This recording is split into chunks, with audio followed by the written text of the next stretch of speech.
I'm available 24/7 to help solve issues. Right. Call me 3 a.m. on a Sunday morning, I don't care. A cross-pollination of Thomas Edison and Tony Stark, Elon Musk. Were you a little naive when you thought I can easily build an electric car and a rocket? I didn't think it would be easy. Like I said, I thought they would probably fail. But you know, like creating a company is almost like having a child. So it's sort of like, how do you say your child should not have food? So once you have the company, you have to feed it and nurse it, and take care of it, even if it ruins you. Yeah.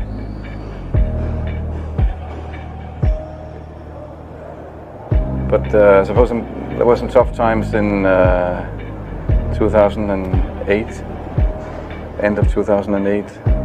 How did you get through that period of crisis? Yeah.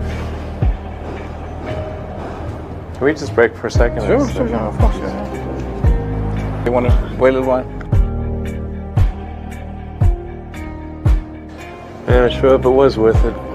Sure hope so. Sure hope it was worth it. It's everything. And I was borrowing money from friends to pay the rent. Well, I mean, Tesla really faced a severe threat of death due to the Model 3 production ramp. Essentially, the company was bleeding money like crazy, and just if we didn't solve these problems in a very short period of time, we would die. And it was extremely difficult to solve them. How close to death did you come? Within single-digit weeks. 22 hours a day, or like what? How many I hours? was working, so 7 days a week, sleeping in the factory.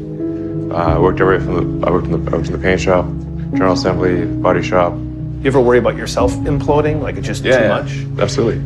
No one should put this many hours into work. This is not good. People should not work this hard. They should not do this. It's very painful. Painful in what sense? It hurts my brain and my heart. Where do you come up with your best ideas? Are you on vacation, or are you kind of just like in the middle of the night you wake up and start drawing things down? Or You know, sounds really cliche, but like the shower is probably like wake up and go to shower in the morning. And I think actually what's really happened is kind of stuff is percolated in the subconscious. Right. And it's not really occurring in the shower, but you're kind of getting the results of last night's, computation, basically. Right. Whatever area that you get into, given that, even if you're the best, there's always a chance of failure. So I think it's important that you really like whatever you're doing. If you don't like it, life is too short. I'd say, and also if you like what you're doing, you think about it even when you're not working. I mean, it's something that your mind is drawn to, and if you don't like it, you just really can't make it work, I think.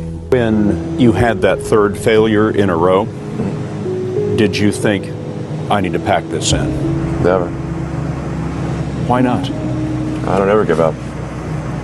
I mean, I'd have to be dead or completely incapacitated. Starting a business, I'd say, number one is have a high pain threshold. That's it. There's a friend of mine who's got a good saying, which is that starting a company is like eating glass and staring into the abyss. Okay, that's generally what happens, because when you first start a company, there's lots of optimism and things are great, and then so happiness at first is high. Then you encounter all sorts of issues, and happiness will steadily decline, and then you'll go through a whole world of hurt. And then eventually, if you succeed, and in most cases you will not succeed, and Tesla almost didn't succeed, came very close to failure. Then if you succeed, then after a long time you will finally get back to happiness. I think too is you got to make sure that whatever you're doing is a great product or service. It has to be really great. And I go back to what I was saying earlier, where if you're a new company, I mean, unless it's like some new industry or new market that, if it's an untapped market, then you have more ability to,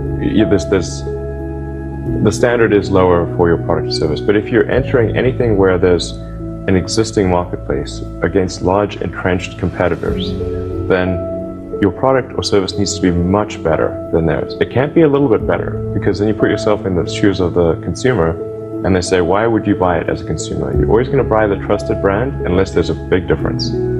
So a lot of times, you know, an entrepreneur will come up with something which is only slightly better. And it can't just be slightly better. It's got to be a lot better.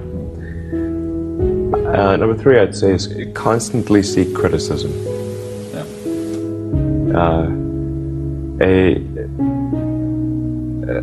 A well thought out critique of whatever you're doing is as valuable as gold. And you should seek that from everyone you can, but particularly your friends. Usually your friends know what's wrong, but they don't want to tell you because they don't want to hurt you. So lift you up, sort of your. Yeah. So they'll say, oh, I would encourage my friend, so I'm not going to tell him what I think is wrong with his product. Yeah. It doesn't mean your friends are right, but very often they are right. And you at least want to listen very carefully to what they say. And to everyone, if you're looking for, basically, you should take the approach that you're wrong. You know, that you, the entrepreneur, are wrong. Your goal is to be less wrong.